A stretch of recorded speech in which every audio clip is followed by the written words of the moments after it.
Yes ready 110 शब्द प्रति minute start. अंतिम बात जिसको कहकर मैं अपना भाषण समाप्त करना चाहता हूँ वह है प्रश्न जो आज पंजाब और हरियाणा में तनाव का कारण बना हुआ है और वह है चंडीगढ़ का प्रश्न।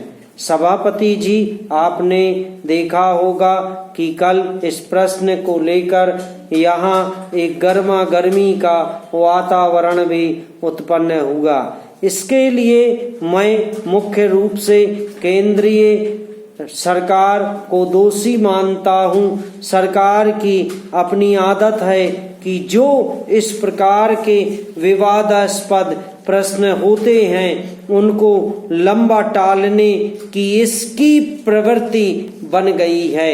सरकार सोचती है कि अगर कोई प्रश्न लंबा टाला जाएगा तो लोग भूल जाएंगे और अंत में तनाव स्वतः ही नहीं रहेगा। इतिहास इस बात का साक्षी है कि जिस प्रश्न को सरकार ने टालना चाहा, चाहे मैसूर महाराष्ट्र का सीमा विवाद का प्रश्न हो, गोदावरी या कृष्णा के जल का झगड़ा हो, महोदय पंजाब के चंडीगढ़ का झगड़ा हो, सरकार ने जिस झगड़े को टालना चाहा वह झगड़ा और अधिक उग्र रूप लेकर देश के और सरकार के सामने आया। इसलिए मैं चाहूँगा कि इस सरकार को आगे के लिए यह परंपरा डालनी चाहिए कि जब भी इस प्रकार के कोई प्रश्न आए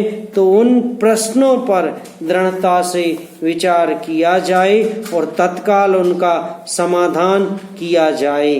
वर्षों तक उन प्रश्नों को लटकते छोड़ लोगों को आपस में संघर्ष का अवसर नहीं देना चाहिए। मैं आपसे निवेदन कर रहा हूं कि जो राष्ट्रीयकरण के समर्थक हैं वे भी राष्ट्रीयकरण को साध्य नहीं मानते।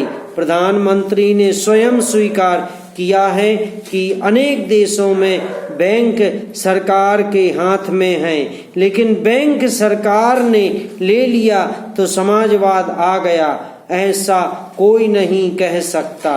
जिन देशों में समाजवाद नहीं है वहां बैंक सरकार के हाथों में हैं। फ्रांस में समाजवाद नहीं है, सरकार ने बैंक ले लिए, और ऑस्ट्रेलिया में बैंक सरकार ने लिए थे, लेकिन बैंक कर्मचारियों के आंदोलन के फलस्वरूप चुनाव में जब नई सरकार बनी तो बैंकों का राष्ट्रीयकरण समाप्त करना पड़ा। राष्ट्रीयकरण कोई हर रोग की रामबाण औषधि नहीं है और राष्ट्रीयकरण सरकारीकरण में नहीं बदलना चाहिए। पैरा जिस जल्दबाजी में सरकार ने बैंकों को अपने हाथ में लिया है उससे आर्थिक क्षेत्र में कठिनाई पैदा हो सकती हैं। नए लोगों में नई आशाएं जागी हैं। क्या ये आशाएं पूरी की जा सकेंगी?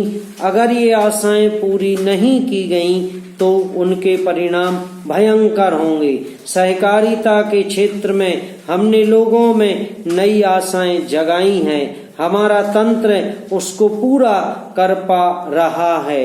समाजवाद मात्र इरादा नहीं है, इरादे अच्छे हो सकते हैं, नेक हो सकते हैं, लेकिन जिस मशीनरी के द्वारा, जिस तंत्र के द्वारा वह इरादे अमल में लाने हैं, अगर वह मशीनरी भ्रष्ट है, अगर वह तंत्र अक्षम है, अगर जनता के प्रति उनके हृदय में सहानुभूति नहीं है तो फिर राष्ट्रीयकरण भी सहकारिता की तरह से एक बदनाम चीज हो जाएगी।